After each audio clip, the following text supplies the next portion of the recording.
want to just welcome you on behalf of the Reston Historic Trust. Some of you, most of you are members of the trust. I recognize a lot of familiar faces, but some of you are new to us. And if you're not yet a member, we really encourage you to join. We have membership forms right over here at the table. So please consider joining before you leave. We also have our famous sweatshirts on sale. We also have a list of programs upcoming for February, so please pick those up on your way out.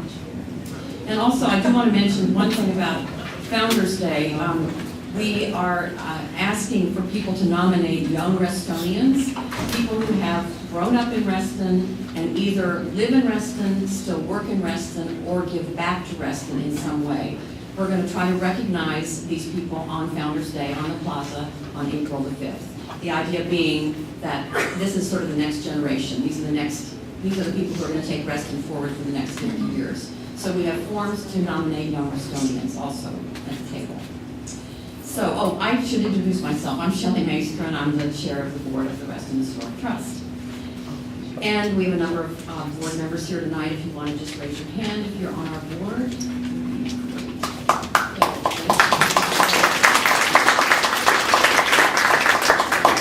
So let me first introduce Patty Nicholson, who is the president of the Dulles Corridor Rail Association. She's going to give us a brief overview on the Silver Line and its progress. She did emphasize reverter. Well, you see the construction of phase 1, they still call it 99% complete, which it is. And we are expecting to have it open any month now. Our organization has been at it for 16 years, and I'm kind of like, what's a month more or less? Or a few more weeks. They're supposed to do, you may have read in the papers, a test this weekend. It's a system-wide test of 10 8-car train sets, and they're going to try and see, is that on there? You could correct me. He's the project manager for Loudoun County and a Reston resident. And as I talked to someone around lunchtime today, they hadn't decided whether they were actually going to go through with the test. I don't know whether the weather has impacted it. But with that test of the system, this is the contractor that's doing the testing. The Airports Authority managing the project will have 15 days to ask them to go back and tweak a few things, look at some other things. The idea being after that 15-day period, they would be substantially complete and they would turn it over to WMATA, Washington Metropolitan Area Transit Authority, and they in turn have 90 days in which to review it. But they have been participating all the way along in the testing, and so a lot of it they're going to accept as things they would have done themselves. They do have to train their operators and their emergency personnel and get used to the equipment. So, I'm hoping that maybe they'll only take 60 days, and if you do the math, it ends up mid-February, mid-March, mid-April. So, nobody in the project's going to tell you that. So, I'm maybe sticking my neck out. But we're really, really close, and that's very, very exciting. There's going to be 2,300 spaces at Wheelie Avenue, and Comstock has thrown another 1,100 into the mix.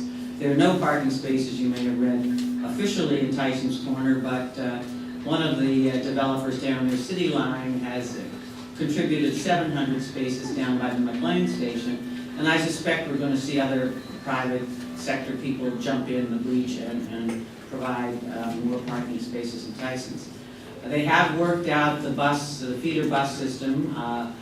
As soon as the county gets a better handle on when the opening date's going to be, they're going to have their 2-month marketing of the routes that you can look at and see which one you could take to get to the transit stations, because we certainly hope a lot of people are going to come by bus.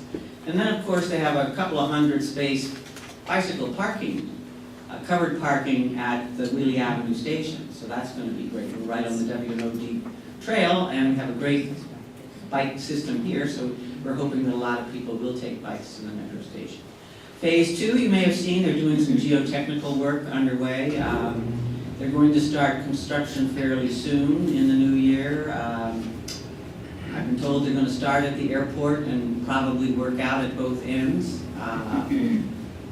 Phase 2, they're also negotiating for a federal loan in the amount of about $2 billion. As part of an agreement reached with the Secretary of Transportation, Fairfax and Loudoun counties were to use their best efforts to take the parking garages and construct and operate them and take them out of the project cost. That was one of the things they did to reduce the project cost. Loudoun County agreed to do that just last week.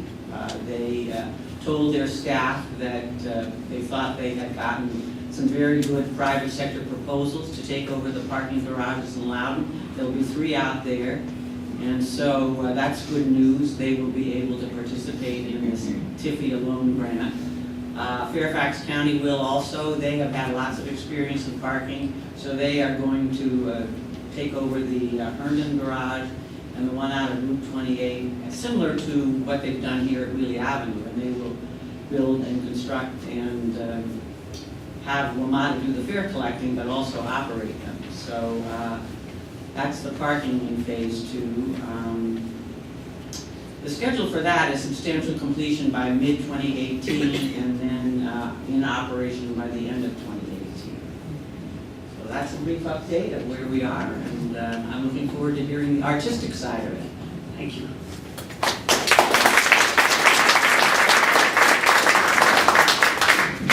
Okay, now it's my pleasure to introduce Michael McBride. I had not met Michael until this evening, but I can assure you you're in for a charming speaker. Michael is the program manager for something called Art in Transit that is run by WMATA. I'm not sure exactly how long he's been with the program, but I can tell you that he is a graduate of the Rhode Island School of Design. He has worked and lived in Boston and Chicago, but he's actually a local guy from Maryland, across the river. Anyway, Michael will tell you all about the process for selecting art on the Silver Line, and then he's going to introduce a panel, and he will actually introduce each of the speakers for the panel, and they will each make a few remarks, and then we'll open it up to questions from you all. So, Michael, thank you.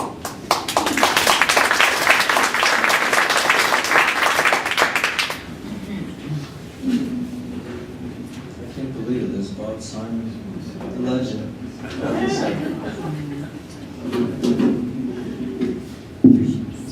Do we have an automatic clicker, or would like to say next?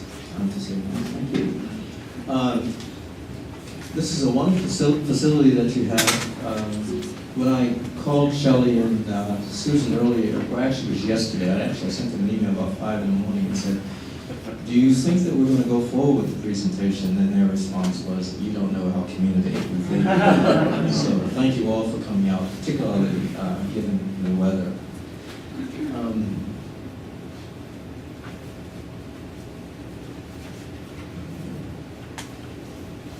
And again, thank you to the Reston Museum and to the Reston Historic Trust and the Initiative for Public Art. What I will attempt to do tonight, very briefly, is tell you what the Metro Art Transit Program is all about. I'll tell you how we do what we do. And we'll give you some examples of our involvement with the communities through the arts. Okay, next slide. Just about the construction project. Pat, as you can see, I'm just a little more optimistic than you. We expect the project to be finished by 2017. The project is in 2 phases. There are 11 stations involved in the entire project. Fortunately, there will be a site-specific work of art for each of the stations, and we always install art in the non-revenue area of the station, and we do that because we don't want people to have to pay to see the art. Next slide. Just a little bit about why we do what we do. We install the art because we feel strongly that public art enhances and makes more attractive the stations. And if you make more attractive stations, you enhance travel. There's nothing more comforting than to have you can have a very tough day, and you can see a wonderful work of art, and it could be the respite that you need to turn that day around. What we also do is we work very closely with the communities to ensure that the artwork that we select reflects the artistic interests, the cultural interest, and the historic interest of the communities that we work with. And we feel by doing so that the artwork will inspire a sense of belonging. You're attached to the artwork in a way that you might not be if there isn't something inherent in it that draws you to it. Next slide. A few things on what is required, of course, by Metro and FTA. Artwork has to be appropriate for the environment. David, Venus, all great for the museums, but you're not going to see them in a metro station. I was on the advisory board for the Airports Authority when someone decided to display a nice, wonderful drawing of a nude. Needless to say, it was down the next day. So it has to be appropriate for the environment. It has to be, there has to be a connection between the artwork and the surrounding communities, and we do that, we achieve that again by working with the communities. All of the artwork has to meet our safety requirements. Obviously, they have to meet aesthetic requirements. There are certain materials that cannot be used, for example, like wood, because if there's a fire issue that could potentially. And they have to meet all of our technical requirements. All of the artwork that you see in the Metro system has been engineered. So it's not just a matter of sort of, hanging something on the wall. It has to be properly engineered. It has to be affordable. Sometimes artists will come up with these wonderful ideas, and trust me, they're wonderful, but you cannot afford them. So we have to ask them to sort of engineer out, if you will, value engineer, so that we can get a piece of artwork that we can truly afford. We always try to make sure that the artwork is vandal resistant. It's probably no such thing, but we strive. We try not to install artwork in areas where people can touch it. That's one of the ways we make it vandal resistant. And materials have to be extremely durable.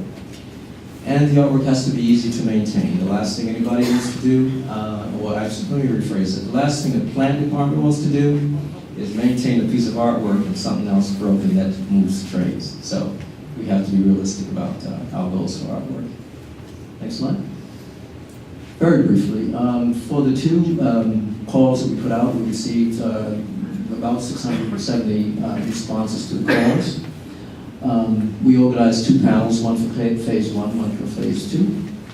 Each panel was about 12 members, and they include representatives from stakeholders, if you will, in the respective areas. We selected 3 finalists for each of the stations for each of the phases. Excuse me, and we recommended one proposal to the general manager for review and approval. The general manager has to approve all artwork that's installed in the Metro Rail system. That's one of the wonderful things he gets to do. Unfortunately, neither of the 3 finalists for Reston Town Center were selected, so we're going to go back out and we're going to do a revisit so that we can come up with an artist that can deliver a satisfactory proposal. Next slide. If you have questions, is it okay? Okay, you can feel free to interrupt me at any time. It's perfectly okay. Phase 1. Okay, and this is a first station is McLean. You have to bear with me. Originally, these stations all had different names, and then they finalized the name, so I might refer to the old name. So Bob knows that, right, Bob? McLean Station. Next slide. This is a location of the artwork. Where it says artwork is the general location of where the artwork will be installed. Generally, what happens is the artwork panel will select the location of the artwork.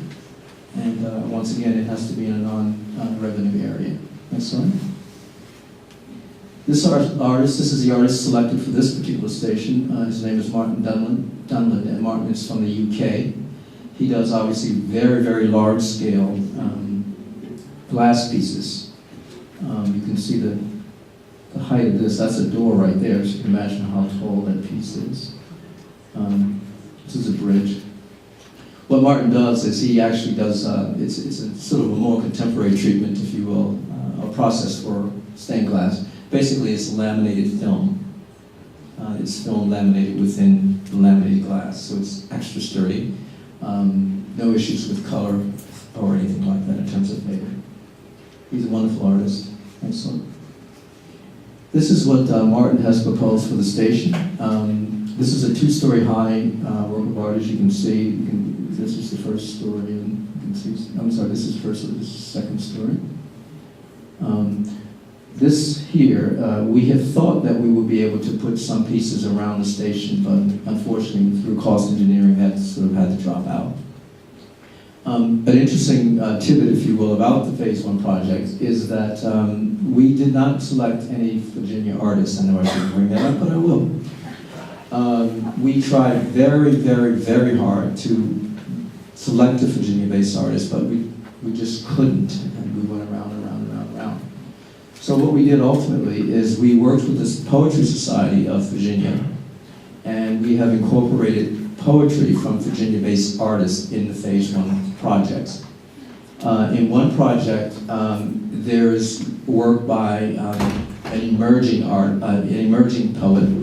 The second project, there's a piece by, several pieces by established poets. Established poets are determined by poets that have been published. And in the third project, we are installing excerpts from all of the poet laureates from the Commonwealth of Virginia up till when the station opens. So Virginia will be represented in the various works of art. This, what you see here, is the original concept. And again, as I go through these, the first thing you'll see is the locations of the artwork. Second thing you'll see is the artist's previous work, a little sample of his or her portfolio. And the third thing that you'll see will be the actual artwork proposal. Okay? Next slide. Next one. What was that representing? I could make out a few figures. Should we do that? Make out a few figures Sure. on it, but it's kind of hard to. Sure. There are actually people moving. There are trains there. And the poetry speaks primarily to travel. Some of the poetry is going to be very large, so you can see it from a distance. Some of it is close up, so you have a more intimate experience. Next. Again, artwork location. Tyson. This artist is Ray King. Ray works with dichroic glass. It's a film. It's a glass with a film in the center that reacts to the light. It refracts the light. So you never quite see the same thing as you move around. You'll experience a different kind of color as you go around and around, in various pieces. Ray is out of Philadelphia. Next slide. This is a piece that he's proposing for the Tyson's Corner. It's about 40 feet long and about 20 feet high. It's a high relief. It's tension pulled. It will add wonderfully to the light, that we assure you. Okay, there's another slide of this. Somebody had a question about this. They wanted to know whether or not, because it refracts light, whether or not it would affect hollets, flying above, but we assured them that it won't. It's not that powerful. Next slide. Green Sparrow. 2 locations of artwork here. If you see artwork twice, that means 2 locations. And by the way, the budget for each of the art projects is $250,000, which is very low for the project this size. Generally, what happens is FDA says that you have to use, or they recommend that you use 0.5% of the construction budget for building components, sounds like the federal government, doesn't it, that are either used by or visible to the public. So we couldn't factor in the cost of the tracks in between. We had to build a budget around what people use and what people could see and appreciate. Next slide. This is David Dilloccus' work, selected by the panel. David is out of Des Moines. And as you can see, he uses lots of concrete and light, integrated light, and lots of resin, steel cut die-cut, I'm sorry, die-cut medallions in the upper right-hand side. Next slide. This is what David is proposing for the Greensboro station. These are light integrated, and there will be 4 of them on each side of the station. And in the band here, there's poetry by emerging Virginia-based artists. And they sit in a nice little sort of intimate plaza, if you will. And yet another location of the artwork, and a night view of it. The panel felt that this, that this series of columns, a total of 8, could be a nice sort of beacon, if you will, for the station. Next slide. Spring Hill. Artwork location. This work is by Barbara Gregudis. Barbara is out of Arizona. Her specialty is light integrated artwork, and she does very, very, very large scale works of art. You can see the proportion is quite substantial. These are actually glass and metal. And she creates wonderful sort of moire patterns by the placement of the perforated metal. As you move along, those dots will sort of shift. I'm sure you've seen that occur. Next slide. This is a mammoth piece. This is what Barbara has proposed and has already built for the Spring Hill Station. It's 39 feet tall, which is actually taller than the station. You can only imagine the caisson below this bad boy. It's quite substantial. This is the original proposal that you're looking at. We went back and did some design editing based on board comments and the general manager's comments. Somebody thought this looked too much like Target, and Target wasn't paying for it, it was going to change, and so it did. The center of these are off-centered now, and they have little stools, about 6 little stools, I think, that are sort of strategically placed along here. Also, this piece will receive a piece of poetry from an emerging poet from Virginia, and the poetry will be inlaid in stainless in the circles. These are the colors that Barbara had to use. It was very clear to us that this color we cannot use. We were told that we could not use any traffic colors. No yellow, no red, and no green. So we went with a series of blues to purples to whites, things that are soothing. This piece will not just sort of change from one color to the other, it will gradually change. So it has a very soothing effect to it. If you go back to, if you don't mind, like that. There's, installed in the station nearby, there's an enabler that will allow the lights to change. So it's powered, but the enabler will be within the station somewhere. Next slide. Thanks. Okay. Artwork location. Excellent. This artist is David Wilson. David is from New York, upstate New York. Does incredibly beautiful stained glass work. The panel felt that they wanted to create a space where people felt a little bit relaxed, and that sort of stained glass always does that for the most part. It brings you into it takes you to another place if it's done right. Next slide.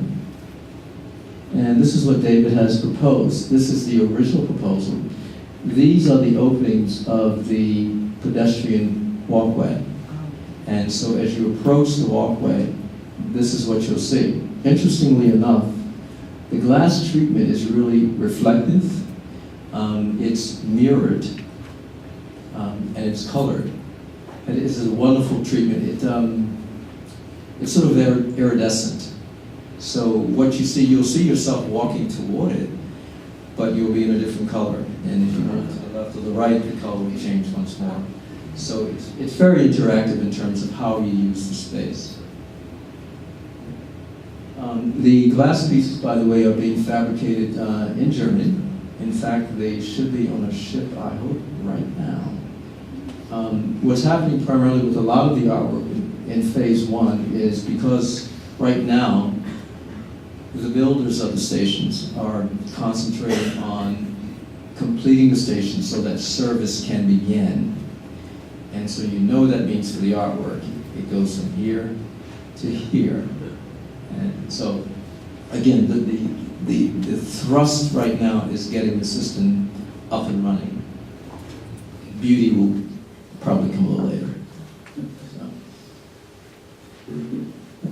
Not say it's not beautiful. Next slide.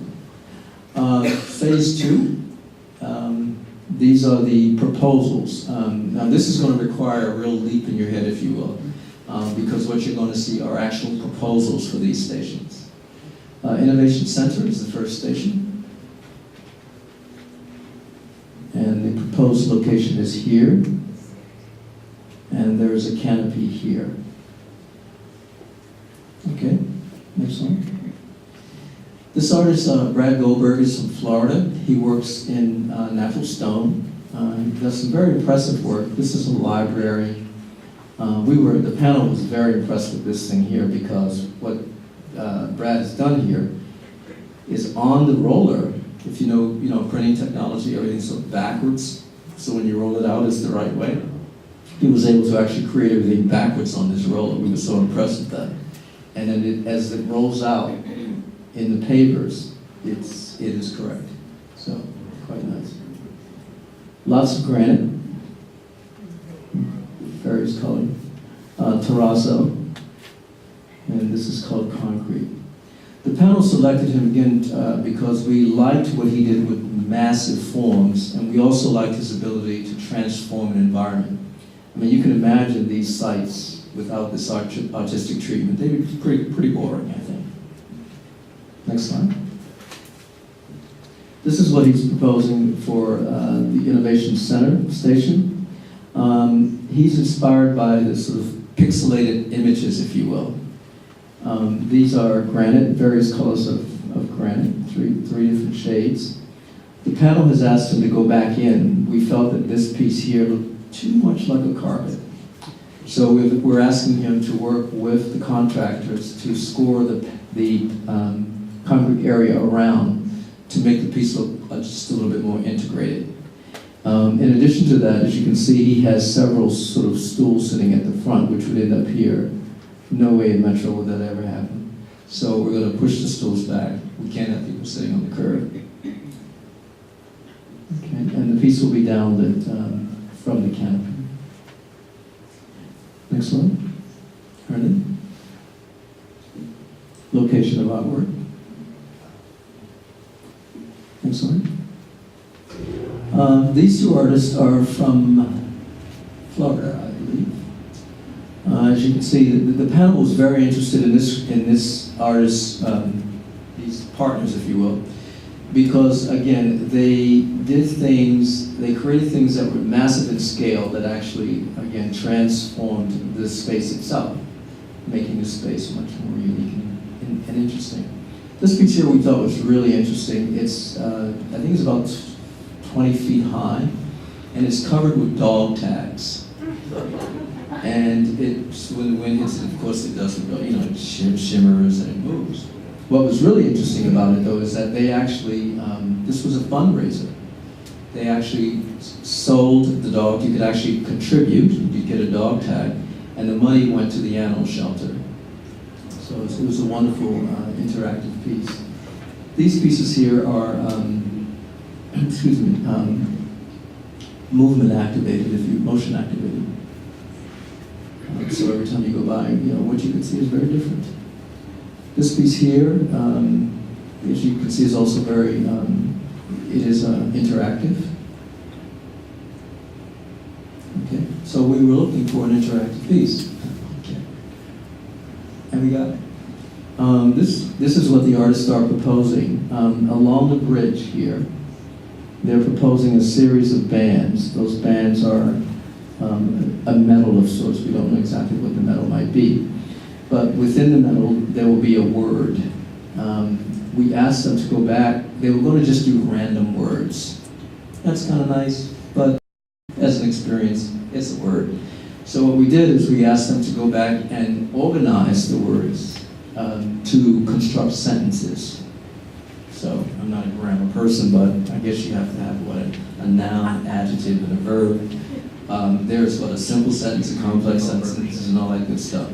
So as you move forward, you step, it's motion activated. As you move forward, you'll get a word, and as you continue to progress, you'll get a word. And the word could be anything, but it will always start with a noun, and you'd always get a verb, you'd always get an adjective, etc. So again, 3 sentence types, but nothing more than that. It would be too complicated. What we ask the artists to do is create sentences, simple sentences that are relative to things that are related to going to work. So if you're moving in one direction, primarily going toward the station, you'd get things that could relate to going to work. As you leave the station, coming home, you get those sort of coming home statements that bring you down, if you will. Sir? Yes, sir. You talked earlier about sensitivity to the local community and this, that, and the other. Herndon has a very large Hispanic population. Mm-hmm. Was there any consideration about making the words in more than one language? Very good question. Actually, we ran it by what we call the Title VI office. And as a result of that, we will have to add the occasional word in another language, which I think is really quite interesting. It's sort of, if you don't know what it means, it could sort of pique your interest in that particular language. Yes, sir? You mentioned it's one of the criteria in the beginning, it reflects the community. Mm-hmm. I don't see any of that in any of the artwork so far. Mm-hmm. What many of the artists do, like this artist here, will develop a collection of words that relate to the community and that are in fact culturally inclusive. Many of the artists, we require the artists to work with the community to do the research, etc. Sometimes you'll get something that's really close and it's all about the community. Sometimes it's just simply inspired. Does that answer your question? Kind of sort of. Okay. Next slide. 606. Location of the artwork. Next one. These 2 artists, the partners, they are from Vancouver. And again, we like the fact that, the panel liked the fact that they could transform the space, and they were able to do it very economically. Because you can see there's not a whole lot of art here, but it's very powerful within the space. And here, just simply. Next slide. Now, to get back to your comment, sir, and you guys are going to have to help me because I can't remember. What is this bird? There we go. The artist was inspired by the heron, and these birds. This was really interesting because when they first came in, the birds they were sort of falling out of the sky. And so we had to ask the artist to go back, and we wanted soaring birds as opposed to birds that sort of, right, they hit a windshield or something. The Labyrinth here, at the end of the Labyrinth, is a interactive code, if you will. Now, what's going to happen here is Metro will ask a community organization to maintain this in the sense that if you read the barcode, it could tell you things that are going on in the community. So, just going in the station or out of the station, you can get what's happening in the community that weekend or things like that. Or it could be something historical if you wanted to know more about the historical definers, if you will, of various communities. The birds here, as you can see, they're simply placeholders. You won't have this level of detail. These are granite, inlaid granite. They're inlaid in the concrete. They will be absolute silhouettes. So, again, you won't see that level of detail. The Labyrinth will be adjusted just a little bit. Right now, it's high contrast, and with people that might have acuity challenges, if you will, visual, that could really throw you. So we're going to make the colors just a little bit more close, if you will, so they won't be the high contrast. Okay. Next slide. There were two options here for the artwork. You could potentially go here or here. We're not quite sure which side it would go on because we're not quite sure what will be built around it when it's done. This artist, Farley Tobin, is from New York. As you can see, she does wonderful tile work, very detailed pieces. These are the pieces here, here, and here. Excellent. Farley's piece is very, very abstract. This is, again, her proposal. She's inspired by time, clocks. You'll see fragments of clocks, but this piece is absolutely abstract. So it's not as if she's trying to give you a realistic image of a dogwood or a clock. She's been inspired by both. This piece, the panel really liked simply because, again, the budget is only $250,000, but she's covering a very large area for that small amount of money. And she did that simply by creating these modular segments that are totally integrated into the panels along the wall here. So it was pretty clever. Next slide. Dilloccus, the one everybody's been waiting for, right? The location of the artwork is actually in the station, but not in a paid area. Next one. This artist, Cliff Carton, is from California. As you can see, he does very, very large scale work. You can get a sense of how large his work is. He generally works with metals and light. And because his work is so lacy, if you will, he can get a lot of artwork for a good amount of money. Next slide. And this is what he's proposing for the Dallas station. These pieces are inspired by if you've ever seen the aerodynamic smoke over the airplanes, do you know what I'm talking about? Sort of he was inspired by the patterns of that, you know, the flowing over the airplanes and under, etc. These pieces are motion activated. We wanted the pieces to be activated by the trains, but we were told no way is that going to happen because people will figure that out. When the trains come in and they see them flash, they're going to start to run. So it becomes a safety issue. So consequently, they'll be motion activated, but we don't know what that motion is going to be at this point. Once again, very cool colors, nothing harsh, very subtle. The piece will be uplit here. And there will be some protections here for it. They were actually, after this proposal, we actually added another band here. And these are stainless steel. Okay. And that's a little quote from a friend. Okay, all right. No questions. I have very few questions. Dan, yes. But then when you interact with them and ask them questions as to their flexibility, well, you still want them to have their vision and demonstrate their ability in the artwork. You want them to be able to have a conversation, as Michael said, and show some flexibility. I think that what impressed me with many artists, or for some stations, is very interesting, without naming names, that some group of artists came with the similar vision.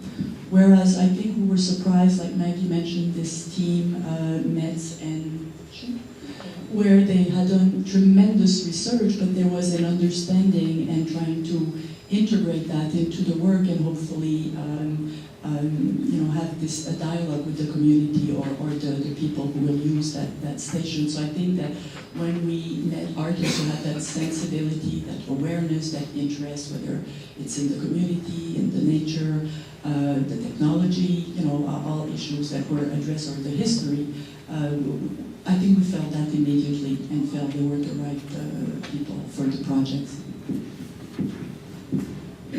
And I do want to say that we took a great deal of time with the Reston Town Center Station and decided that we really wanted to have something on the exterior walls, visible from both sides of the toll road. And we went very far down a path, and it was determined that it simply wasn't going to work for a number of reasons, including artist flexibility. But regardless, the other quick point I wanted to make was that $250,000 sounds like a very significant commission for a work, but we are looking for really large statement pieces, and it isn't that much. In addition to evaluating the artwork, we had to evaluate their budgets, and it was fascinating how many came in at $249,999. Anyway, really, the system is getting a very good deal with most of these installations because they're significant, and this is truly a drop in the bucket. If you don't mind, Michael, me saying that, but also you have to think that this budget, the project will be realized in 4 or 5 years, so I don't know what the dollar will be worth, or the material, or depending on the type of materials that the artists are using. You have to take that into consideration, I think, also, and appreciate the fact that artists really want to see their work realized and are willing to, at some point, take cuts because they really believe in the project and think this is such an exceptional opportunity also. I don't know of any other metro project in the country of this scale or of this type. I don't know if you have anything to add to this, Michael. No, we are the largest, and just in terms of cost versus benefit, know that the artwork that we installed has to have a life cycle of at least 50 years. So do the math. We're getting a lot for a penny. Someone, yes? Yeah, I was just wondering, maybe I missed this, but you seem to have had such a huge challenge for all of the stations, for the three of you and Michael. Were there anybody, who else was involved in the selection process? We had a total of 12 members. It was quite extensive. 12 is highly unusual, I must say, but then again, so is this project. You usually cap at about 7, but we wanted to make certain that all stakeholders had a voice. And as Maggie said, and said, there were lots of technical people at the table. They give you a lot of agita, but nonetheless, you need to have them. It's better to catch stuff in the wash than in the rinse, so to speak. Okay.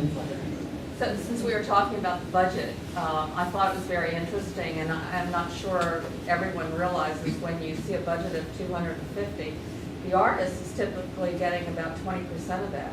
So much is really wrapped up in the material costs, the engineering, all the contractual fees. These large projects take a lot of engineering and architectural work.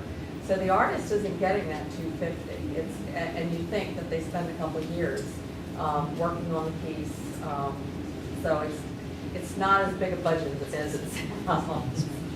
Yes, and to your point, we do not allow the budgets to contain a line item that goes beyond 20% for an artist's fee. So again, it assures that the money will go to the art.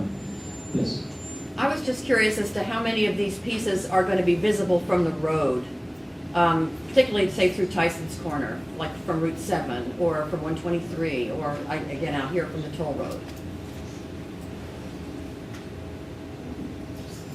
Yes. Well, phase 1 and phase 2 are different. As I sort of peruse it in my own mind, I would say 90% of it is visible from the road, or pedestrian pathway in one way or the other. The only one that is not, I think, is the bridge. And Dulles, yeah, that's true. So that's two. In Dulles. Two out of 11. Yeah. It seems like the Tyson's Corners one, the Tyson's ones, you would clear, at least a couple of them would be very visible, right there on Route 7, right? You'd be amazed at how often the artwork sort of becomes a beacon, if you will, and an identifier for various communities. This project was before my time, so I'm not going to take, and actually I don't want to, any credit for it. But the penguins in Silver Spring, many people are familiar with the penguins in Silver Spring. Anyway, this is a mural that just goes on forever and it has something to do with penguins. And the penguins are using the fair machines and walking around. The community loves it. It's a very whimsical piece, but they love it. And they use elements from that mural as a sort of identifier or brander, if you will, of their community. Go figure. So you know where you're getting off. You get off at the penguin on the right, right? Sure. we'll go with that. One of the challenges was that trying to make it integral to the station. And Michael kept us really on task there because it had to be something to sit on, something that could maybe light the area.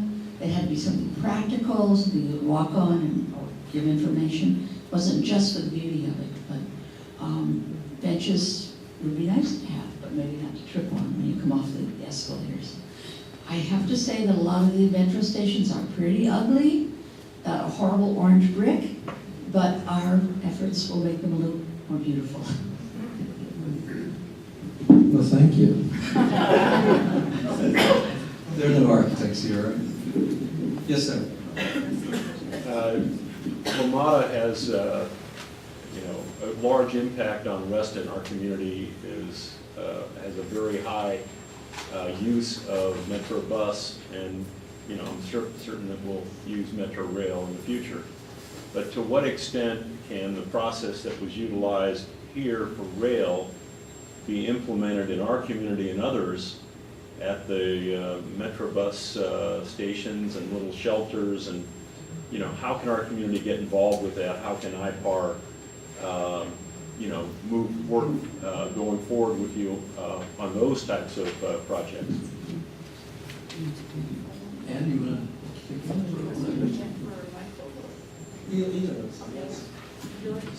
Sure, I'll start. We're always open to a good collaboration, and we've done it many times. An example is when we built the New York Avenue station, which is now called NOMA. We worked with an area school group to create murals that surrounded the construction site. And after the kids created the murals, they came out and they were thrilled by it. And then after the murals came down, we gave them to the schools, so they're installed in the schools. Anacostia Station, for example, we have an extraordinary mosaic piece that was done by a local artist, and the DC Arts Commission gave us funding to hire apprentice. How do you say apprentice plural? Apprentice plural. Apprentice, I know. So the artist taught the students how to create mosaic tiles, and it's one of the best pieces that we have. And I say all that to say that we're open to any proposal to bring art to the Metro system, either it may be Metro Bus or Metro Rail. We've collaborated many times with the Poet Laureate of DC to install students' poetry on the buses, both interior and exterior. So again, we're always open to do something really creative that benefits the community. Well, you're asking a question that is close to my heart in terms also of, I think it would be wonderful to find opportunities to collaborate with WMATA, but and also with looking at bus shelters and how there are so many examples of very low budget but very effective ways of working with local artists to create designs and integrate them into existing types of bus shelters. It may not be, I know Washington has its own bus shelters, but in Virginia, I think this would be a cost-effective and a wonderful way to work with the community on these types of initiatives.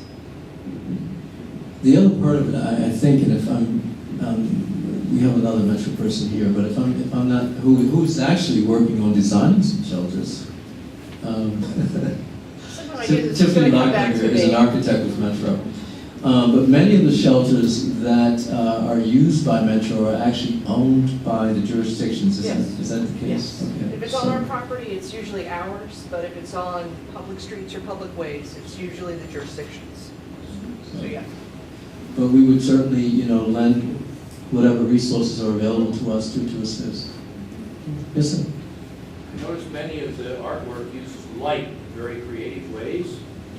And when one walks into a typical metro station, lighting is very dim. It's not very imaginative at all. We've got a lot of new developments in lighting technology now, especially the LED area. I noticed one of the pieces used that. Any thought been given to improving the lighting in the underground metro stations and bringing in artistic flavor to it, using new lighting technology? Sure. Lighting is not my area, but I'll do what I can here.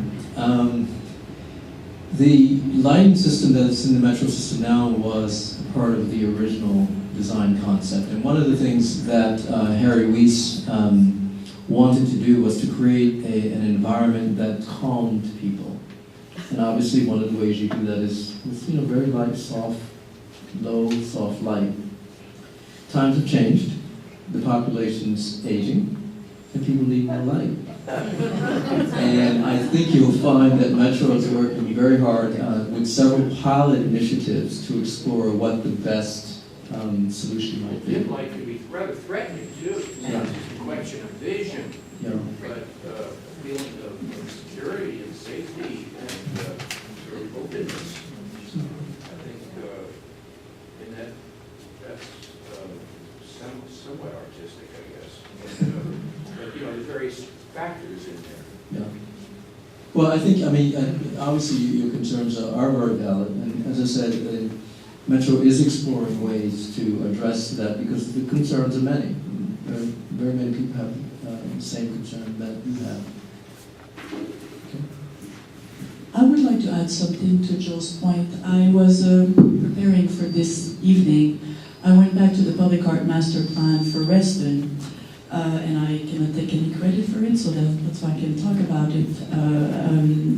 We have to credit our board and the founding partner of the organization of IPAR for this publication. But there is a reference to the metro coming, the Silver Line, and how, public art projects could be commissioned either, not only, and they refer to paths, for pedestrians going to the metro.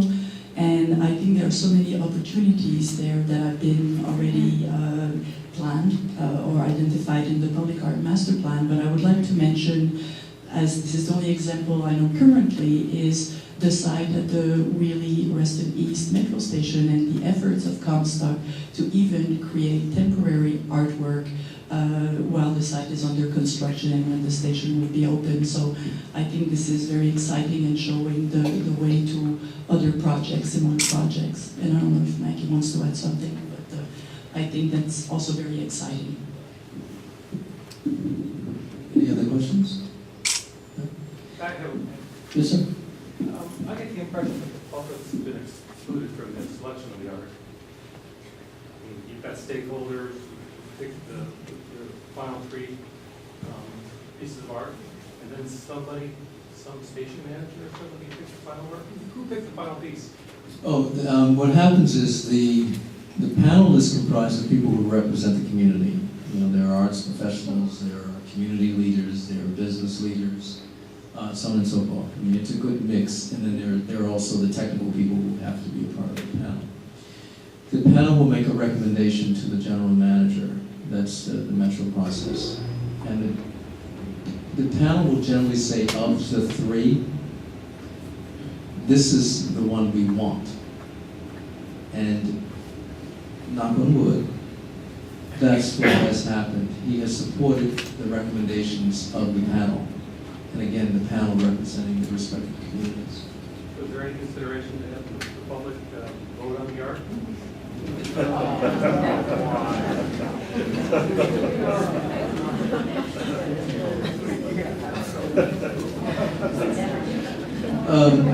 That can be incredibly tricky.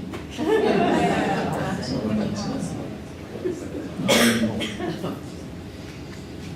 the goal is always to organize a panel that represents the community. It allows for a certain amount of efficiency, if you will, and informed input. And that's by identifying a good panel. I get the impression that the panel is not representing the community, it's representing stakeholders. And it's kind of elite panel, people that are elite, that are special. I beg your pardon, I'm not elite. I'm an artist and my heart is here. I really care By about being an artist, you're specialized, you're an elite. I'm talking about the general public and people who don't have an art background, so regular people. They don't seem to be representatives. Your typical person. Well, again, I mean, I have to go back to what is a known, well-traveled path, and that is pulling together a panel of people that are from the community. And a good panelist would consult the community. A good finalist would consult the community.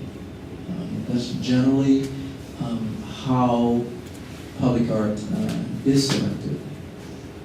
You'll find that most of the controversy around the selection of public art is generally when you do that sort of absolutely open involvement thing. But again, select involvement representing particular communities is the best way to go, from what we're aware of. But if you'd like to contact me after and with some examples of other ways to do it, we're certainly open to it. Yes, sir. Could you talk about graffiti deterrence? The biggest graffiti deterrent is not putting the artwork in the reach of anybody. So that's generally, what we do. There are exceptions, but when the artwork is accessible, it's usually an extremely durable material. Now, there are pieces in the system that were put in before I came along, and quite frankly, I wouldn't have done it that way. But since we keep things out of the reach of people, except for like when the granite pieces, it's okay. You can do whatever you want to granite.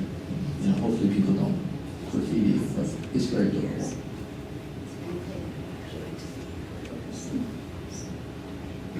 Yes, sir. Much of our information about the common people in the Roman Empire comes from graffiti in the towns that were covered by volcanic ash. So graffiti is not all bad, in my opinion. Yeah, that's true. I mean, I was at, how many people here have been to Pompeii? Remember the graffiti on the curbside? I don't know about that, wouldn't put our walls in your subway that you saw on the walls. I'm sorry? I said you wouldn't put the art graffiti that's inside the houses at Pompeii, inside the subways here. At least I found them rather, never mind. No, quite frankly, I mean, I'm not they're elevating graffiti to art, which I think is, in my opinion, and this is a personal, not a metro opinion, graffiti is, to me, not art. Number one is you're defacing generally somebody else's property. That, to me, dispels it as an art. So that's just my personal opinion. But I was referring to the graffiti in Pompeii. There's some significant pieces of graffiti on the ground, but I have to go back and talk about that later. Anyone else? A question I wanted to ask the panel is, in terms of all the individual portfolios that you saw, what impressed you most about a particular portfolio, and what portfolio did you see that caused you to say, what were you thinking? Absolutely. Well, the what were you thinking for me was when one of the artists or team of artists presented their design concept, and it had nothing to do with what they were asked to consider. And to me, it was, yes, sometimes you can be wonderful and show your vision, but they didn't make any effort to try to present it in the way that would have been acceptable. While there might have been negotiations, conversations, compromises, there was no way to even start a discussion on a compromise, which I found unfortunate for this artist to lose this wonderful opportunity to have their work, at one of the stations. So it was more a lost opportunity for the artist than it was for us, I think. So this was what were you thinking? And what can you think of one that you found was very impressive? Well, I had one disappointment. One of the artists who was selected for Reston stepped down, and I thought that artist was wonderful. So that was my disappointment. Okay, I told you I'm not going to tell you which one I hated. It was chosen, I'm not going to tell you. But I was disappointed that one that was for Reston Town Center, which swept me away with its lyrical beauty, wasn't chosen. What was everybody else thinking? They didn't see it through my eyes. So, yes, there was a really talented guy, and it kind of didn't go that way, and so we're still looking for something amazing to live up to Bob's standards. I don't recall specifics. I'll leave it at that. Well, just FYI, as Pat said, she was voted down. Everybody has one vote. Representing their community, they have one vote. And we try to discourage any kind of sort of under-table cutting deals. So, one vote. I found one really interesting. We looked at one artist whose work was absolutely exquisite, I thought, in terms of his aesthetic and his handling of materials. We had such high hopes for this particular artist. And he got a very good station. They're all very good stations. But he came in, and I'm telling you, all the air just went out of our balloons. Because what he did is he proposed something that looked like a plane crash. Yeah. And right. Not a good reference. We try to get him to sort of rethink it and make him understand what we were saying, but he was so in it that he couldn't see. It looked like a plane that had been disassembled and reconstructed, and he used metals and rivets. So that was first. Yes. At the beginning, you mentioned the censorship of the human form that we wouldn't have today, we wouldn't have the means. At what level was that decision made? What did he ask? About nudity. No nude bodies. To the point. It's all about, installing artwork that people feel comfortable with. And fortunately or unfortunately, that one is sort of still on the line, nudity, as Pat said. It's best to err on the side of people's general comfort. I'm not questioning that, I'm just curious where in the decision process that was stated. Was that policy up front, or was that part of the decision process that the panel had to work through? Well, it's sort of one of those unspoken things, Just don't drop the towel kind of thing. As you winnowed down from 3,000 to 60 or whatever, were the artists compensated? Because it sounds like they put a lot of time in. Oh, excellent question, yes. One of the things that, you never want to do is exploit artists. They're professional people. If you ask them to do something, you should compensate them. Having said that, we provide them a $1,500 stipend.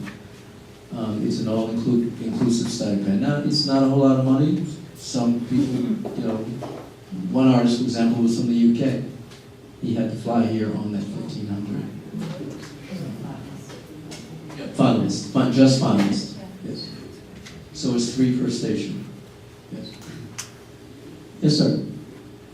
At the end of the entire process, how will you evaluate the outcome? How do you know when you're successful or not? I like that question. Yeah, that's cool. I don't know, no. You determine that you're successful because you got what you paid for, and that is in terms of quality. There are several phases of the whole process. There's design development, there's fabrication, and there's installation. And you're intimately involved in all three of those phases. So there should be no surprises at the end. In terms of how we evaluate the effectiveness of the artwork, highly subjective. I mean, it's just like any other artist experience. It's the joyful moment. There we You go. get off the stupid train and you're finding, oh, this is what today was for, There we go. that moment. We'll go with that. And I do think one of the other testaments to WMATA's program is that this single call for artists produced that huge number, and each and every one who spoke to it said that it would really be a true honor to be represented in this system. What advice would you guys give an artist who intends to respond to a future call to artists? Are there any artists in the room this Pat? Okay, all right. Yes. I think the one thing I would say, and perhaps to Ann's point earlier, is develop or at least create a new document for this specific call, and don't simply pull one off the shelf. Well, that's a good point. I don't know if she has the same artist in mind, but one wonderful artist, when you see other examples, who came without naming a name, but it really looked like that. It was an interesting project, but it had nothing to do with the community. So it's like, oh my God, you're talented, but you missed the boat also there, so we're disappointed. I think that, to the point of Maggie, I think good images, because when you see 3,000 images, if you want yours to stand, these good quality images help. Certainly, because your work is important, you feel it's important, but when you see, dozens and dozens of images, at some point they have to stand out. I think for one, because otherwise it's a process of reviewing hundreds of artists. The other one is really, I think that what the committee appreciated is when there was a demonstration that the artist is interested in the community, potentially working with the community, involving the community in the development of their concept along the way, and doing research and having a sensitivity for the area. That would be my advice. Speaking as an artist, I would never have entered something as amazingly huge as this, but I know a lot of artists who probably aren't interested, and so I believe Linda Sullivan and some of the others on the panel suggested that we develop a tutorial kind of a program that people who would like to get involved in this could go through step by step and figure out what am I thinking of, and what kind of materials do I need, and safety and durability. And so I think that would be developing the whole next phase beyond the silver line. Well, to this point, I must say that after a board retreat, the IPAR board retreat, we are currently working on this idea for Reston and consulting artists in the community to see how this would best be designed and serve well the community of artists.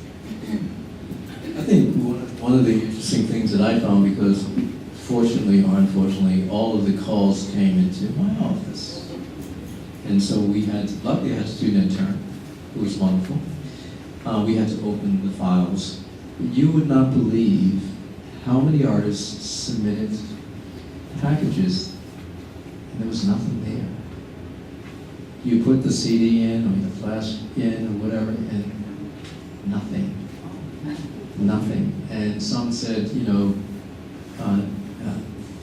file cannot be opened, format not known, etc., etc. Although we give the submission criteria to the artist, it amazes me that some of them did not check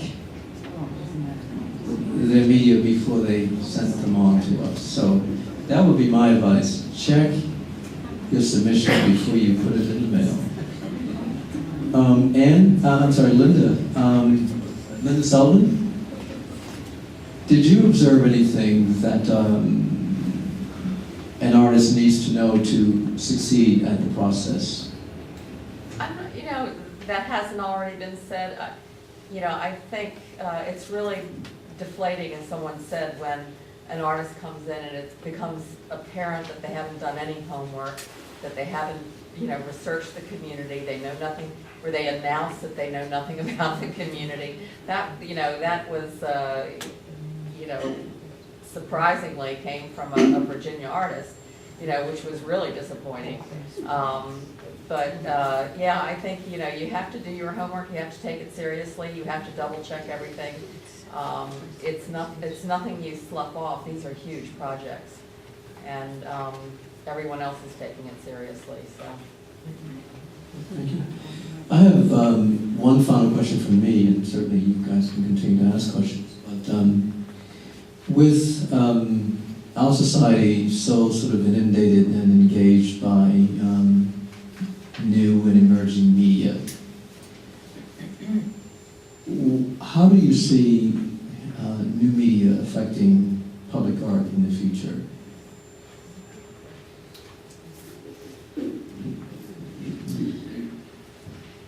I think new media affords a whole new world to public art, but only on a temporary or interim basis. So unfortunately, given WMATA criteria and durability, it would, you know, outdate itself within months, certainly not last for a long time. But I do think that it offers a very dynamic, exciting, engaging, ever-present opportunity, but perhaps better served for something near a station or maintained by a private party, things that we are looking to do perhaps on the Reston Station Plaza, but the ongoing maintenance and support is so significant. I'm speaking of public art in general, though. I mean, right now, I mean, we live in a society where there's instant gratification, everything's sort of highly interactive. I think those dynamics, if you will most likely affect public art. I want to know how you feel that might play out. Just not necessarily just for Metro, just in general. Yeah. Well, certainly not installations, you know, piles of lumber that people could carry away. That's not going to work. But projections, things that are created on your computer, maybe not with a paintbrush anymore. There's a wide world out there. And it's like living in the age when they just invented oil paint. Whoa, woohoo, the newest technology. So we've got a lot to look forward to. I find it's a difficult one, you know, just thinking of the artist Namjoon Paik, who was working on video, old TVs, and you see an exhibit and you think, how are they going to maintain that, or how do they transfer, you know, the information from TV or a cassette player, you know, and you have to think of being able to transfer whatever message into the next new thing.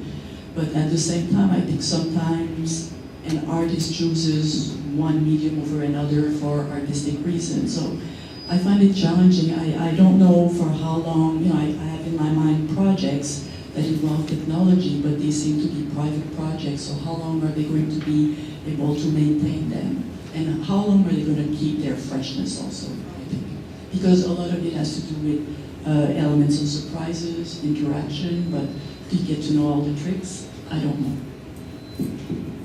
I think ultimately, though, that you know, right now we're in the business of creating art objects. I think the more technology is integrated into the world of public art, that object will extend the experience to places unimaginable right now. Yes, sir. Since that this is drawing to a close, and I didn't want this to close without all of us in the community having the opportunity to thank you, Michael, and to thank this outstanding work that's been done by your group and the entire team that's put together.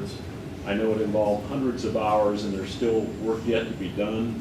And we thank you for doing this. And we also know that there was as you mentioned at the outset, there was a strong possibility that your position and therefore art in the Silver Line, at least in phase 2, there was a strong possibility it wasn't going to happen. And it was a good thing that our community helped raise the concern about that, and we happen to have our representative on the Board of Supervisors, Kathy Hudgens, happened to be the chairman of WMATA at the time. So that was a lovely coincidence that was more than a coincidence, the fact that you're here today and this is happening. So thank you all for your hard work.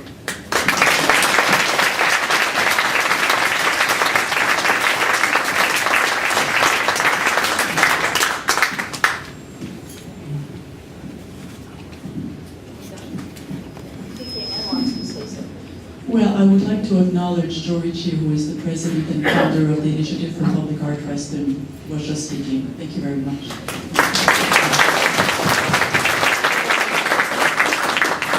So thank you all again very much for coming, and you can stay in for a few minutes at least. We have to be out there at 9, but you can stay and talk to our panelists. And please, if you are not a member of the Reston Historic Trust, this is your opportunity to sign up before you leave.